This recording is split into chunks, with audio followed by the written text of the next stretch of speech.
첫 번째, 압도적인 점유율을 만들어내라. 두 번째, 상품을 고급화하라. 세 번째, 경쟁 발생 시 경쟁자를 제거하라. 네 번째로, 가격으로 경쟁하라. 안녕하십니까. 1인 지식기업가 양재호입니다. 오늘은 1인 지식기업 레슨 시간입니다. 오늘 지난 시간에 이어서 블루오션을 찾고 지켜내는 방법 계속 진행해 보도록 하겠습니다. 1부 블루오션 찾기 했었는데 2부 이번 시간은 그 찾아낸 블루오션을 지켜내는 방법 알아보도록 하겠습니다. 블루오션을 지켜내는 4가지 방법이 있어요. 차례대로 확인해 보도록 하겠습니다. 첫 번째로 압도적인 점유율을 만드는 겁니다. 일단 블루오션을 찾았던지 또 틈새 시장을 찾아서 그쪽 분야를 진출했던지 간에 그 진출한 분야들은 일단 전체적으로 시장에 알려져 있지 않았을 확률이 높아요. 그렇기 때문에 시장 점유율을 압도적으로 먼저 가져감으로써 선발주자로서의 입지를 다질 수가 있게 되는데, 이 방법은 바로 바이럴 효과를 이용하는 겁니다. 바이럴이 무슨 뜻이냐면요, 바이러스가 퍼져나가듯이 입소문으로 사업의 점유율을 가져가는 건데, 사람들은 이런 거죠. 그런 제품을 구입해 봤을 때, 야, 그런 제품도 있어? 그런 제품이 있어? 이런 식으로 얘기하는 거죠. 몰랐어? 이번에 새로 나왔는데 쓸만해. 이런 식으로 입소문을 타게 되면요, 어느 순간 순식간에 확 확장돼서 나가는 그런 경험을 하실 수가 있게 되는데, 그게 바로 이 바이럴 마케팅이라고 부르는 거죠. 바이럴 마케팅 관련해서는 뭐 읽어보셔야 될 책들도 많이 있고, 또 무료로 공짜로 마케팅을 하는 기법이기 때문에 이건 나중에 따로 또 책 소개하면서 다시 말씀드리도록 할게요. 아무튼 그 바이럴 효과를 통해서 시장 점유율을 압도적으로 가져가는 방법을 통해서 내 시장을 지켜낼 수 있게 됩니다. 압도적인 점유율을 만들어라. 이게 첫 번째 방법이에요. 두 번째 방법은 상품을 고급화하는 방법이 있습니다. 여기서 말하는 고급화는 뭐 금태를 두르란 얘기가 아니고요. 우리 1인 지식기업으로서 상품을 고급화할 수 있는 방법이 뭐가 있냐면, 시간을 녹여 넣는 거예요. 시간을 투자해가지고 다른 사람들도 이 제품을 만들어내려면 시간이 엄청 오래 걸리게끔 하는 거죠. 이 시간이 투자가 없으면 생산이 불가한 제품을 만들어내는 겁니다. 그러면 그 시간의 자체로 진입장벽이 생성이 되게 돼요. 제가 언젠가 영상에서도 말씀드린 적이 있다시피 제가 쓴 책들이잖아요. 근데 저 책들이 한 권 책 쓰는데 보통 3년씩 걸려요. 일단 그 3년을 녹여넣기도 어렵지만 그걸 매년 리뉴얼을 시킨단 말이에요. 그럼 3년에 또 1년의 시간이 더해지고 또 1년의 시간이 더해지고 또 1년의 시간이 더해지고, 그러면서 한 3번 정도 리뉴얼을 하면 5, 6년 이상의 시간 가치가 녹아들어야만 저 책을 만들어낼 수 있게 돼요. 그러면 후발주자들이 들어와서 3년도 지금 버거운데 점점 시간이 지날수록 4년치, 5년치, 6년치를 녹여넣어야 되니까 그 자체로 극복이 안 되는 거죠. 그래서 그 시간을 녹여 넣어서 시간 자체로 진입장벽을 쌓는 방법이 있어요. 이게 상품의 고급화라고 표현하는데, 방법 중에 하나가 바로 이 시간 자체로 진입장벽을 쌓는 거 되겠습니다. 그 다음에 상품의 고급화 두 번째 방법은 전문가가 생산한 제품이라는 프리미엄을 부여하는 거예요. 그러려면 이 저자로서, 예를 들면 책을 쓰는 저자가 일반 대학 나온 사람과 석사학위를 가진 사람과 박사학위를 가진 사람이 책을 쓰는 거예요. 근데 똑같은 조건에 이 책은 대학 나온 사람이 썼고 이 책은 박사학위 가진 사람이 썼어요. 그럼 여러분 어떤 책을 선택하시겠어요? 저자의 맨파워, 즉 전문가가 생산한 제품이다 라고 인정을 받게 되면 그 자체로 또 경쟁력을 갖게 됩니다. 그래서 그 자체가 상품이 고급화된다는 뜻이죠. 사람이 고급화됐는데 내가 만든 상품도 고급화되는 그런 특성을 보입니다. 그런 식으로 상품의 고급화를 통해서 진입장벽을 쌓는 방법이 있어요. 그 다음에 이 상품의 고급화의 세 번째 방법이 이 장인 정신으로 무장해가지고 이 오류를 최소화한 제품을 생산하는 겁니다. 책을 계속 예를 들어볼게요. 제가 그렇게 했으니까. 책이라는 거는 쓰다 보면요, 오류가 꼭 생겨요. 뭐 잘못된 해설이 붙어있다거나 다른 답이 와서 답에 붙어있다거나 해설이 앞뒤가 맞지 않는다거나 이런 식으로 짜잘하게 그런 오류들이 생길 수밖에 없거든요. 사람이 만든 책이다 보니까. 그런데 제가 장인정신이라고 표현했잖아요. 오류를 최소화하는 거죠. 예를 들면 1500페이지씩 되는데 오류가 한 2-3개밖에 안 되는 그 정도 수준까지 끌어올리는 겁니다. 거의 99.9% 이상 순도를 가진 그런 아주 정제된 제품이 된다는 뜻이죠. 장인 정신을 가지고 그런 좋은 제품을 만들어내게 되면 그 오류를 최소한 제품을 시장에 내놓을 수 있게 됩니다. 그렇게 되면 새로 진입을 한 똑같은 책을 쓰는 사람이 있다 하더라도 그 책의 오류가 내 오류보다 많다 그러면 판매에서 우선순위 점유율을 더 가져갈 수 있게 되는 거죠. 제가 지금 말씀드렸던 상품의 고급화 부분에서 3가지 사항 있죠. 시간 투자, 시간을 갈아 넣어라. 전문가 생산 제품이라는 프리미엄을 부여하라. 그 다음에 장인정신으로 무장해서 오류가 최소화된 제품을 만들어라. 이런 3가지를 만들면 상품의 고급화를 가져가면서 진입장벽을 높게 쌓을 수가 있게 됩니다.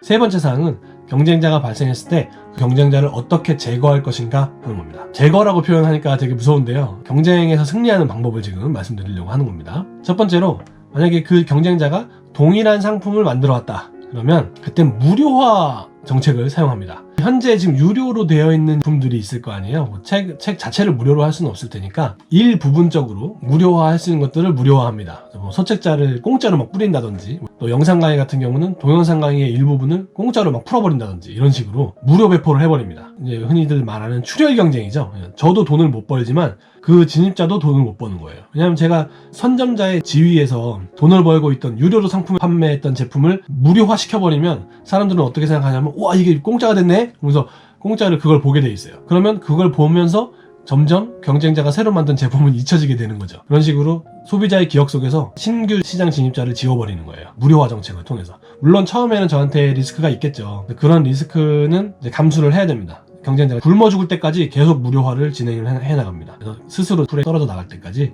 무료화로 버티고, 그 다음에 유료화 정책을, 리뉴얼을 통해서 유료화 정책을 가져가면 되는 거죠. 이게 제가 지난번에 말씀드렸던 레슨 사항들 중에 여러 플랫폼을 제작을 하고 그 플랫폼들이 자동화 시켜서 더 돈을 발생시킬 수 있게 시스템화해야 된다, 이런 얘기 해드린 적 있죠. 이런 무료화 정책을 필 때는 그런 여러 플랫폼들이 자동화가 이미 이루어지고 있어야 돼요. 그래야 내가 먹고 사는 문제가 해결이 되고 내 기업의 현금 흐름을 그대로 유지하면서 가져갈 수 있기 때문에, 물론 떨어지긴 하겠지만 가져갈 수 있기 때문에 반드시 이건 다른 플랫폼들이 버텨준다는 전제가 깔려야 됩니다. 안 그러면 저도 죽어요. 같이 죽는 거죠, 그러면. 그래서 우리가 수입원을 다양화해야 된다, 시스템화해서 기업을 운영해야 된다, 제가 누누이 계속 강조했던 이유가 바로 이런 문제가 발생했을 때 극복을 하기 위한 이유이기도 합니다.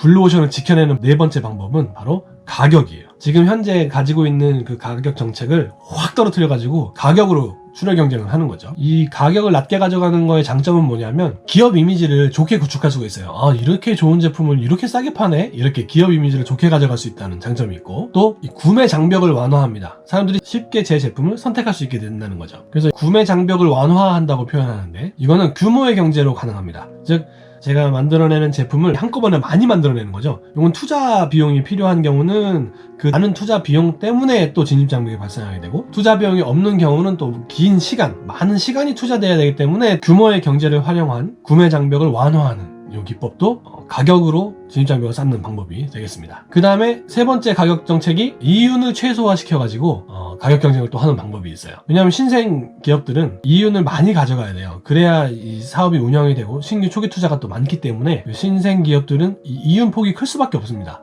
그래서 가격을 딱 들으면 똑같은 생산자였기 때문에 지금 이윤 마진폭이 얼마구나, 이게 알 수 있거든요. 그걸 가지고 저 사람이 이윤 마진폭이 얼마인데 얼마여서 가격이 얼마니까 내가 이윤 마진폭을 요만큼으로 줄이고 가격을 이렇게 낮게 책정하면 내가 경쟁력을 더 가질 수 있겠구나, 이렇게 판단할 수 있게 된다는 거죠. 그 가격으로 후려치는 그런 방법이 있습니다. 가격 경쟁은 사실 그렇게 권장하고 싶은 방법은 아니에요. 만약에 예를 들어서 신규 진입자 모아놓은 자본이 충분해가지고 자본력으로 시장을 진입하려고 하는 경우들이 있어요. 그럴 경우에는 네 번째 가격 경쟁은 치지 않는 게 좋아요. 오히려 전체적인 현금 흐름의 비율을 따져봤을 때 저한테 오히려 손해가 된 경우죠.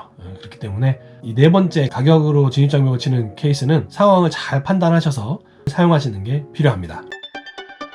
네, 오늘 네 가지 사항을 알아봤어요. 블루오션을 찾고 지켜내는 방법 2부, 블루오션을 지켜내는 방법 4가지 알아봤는데요. 정리해보도록 하겠습니다. 첫 번째, 압도적인 점유율을 만들어내라. 두 번째, 상품을 고급화하라. 세 번째, 경쟁 발생 시 경쟁자를 제거하라. 네 번째로, 가격으로 경쟁하라. 4가지를 알아보았습니다. 사실 블루오션을 찾고 진입장벽을 쌓고 하는 것들은 정말 쉽지 않은 일인 건 사실입니다. 첫 번째, 블루오션을 찾는 것이 정말 오랫동안 아주 신중하고 아주 많은 생각들을 해야 되기 때문에 정말 쉽지 않은 일이에요. 그런 문제가 있고, 또 지켜내는 방법도 시간이 없으신 분, 자본력이 부족하신 분, 다양한 문제들이 있습니다. 그래서 블루오션을 찾는 게 어렵고, 블루오션을 찾았다 하더라도 지켜내기도 어려워요. 그렇지만 블루오션을 찾고 지켜낸다면 그 순익은 모두 다 내 겁니다. 네. 그 달콤한 열매를 위해서 많은 분들이 노력하고 있는 거죠. 블루오션에 대한 이야기, 또 진입장벽을 쌓는 이야기, 오늘 레슨을 통해서 말씀을 드려보았습니다. 불가능한 것 같지만 불가능한 건 아닙니다. 여러분도 다 하실 수 있습니다. 쉽지 않아서 그렇지 다 하실 수 있어요.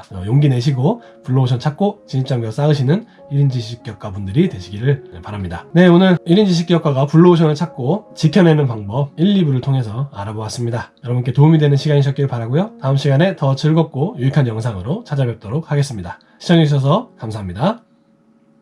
네, 오늘 영상 재밌게 보셨나요? 오늘 보신 영상이 여러분의 삶에 꼭 도움이 되기를 진심으로 소원합니다. 영상이 도움이 되셨다면 여기 구독하기 꼭 눌러주시고요. 그리고 이쪽에 보이시는 이 영상들은 제가 여러분께 추천드리는 영상들입니다. 꼭 한 번씩 보시기를 권해드립니다. 영상 시청해주셔서 감사합니다.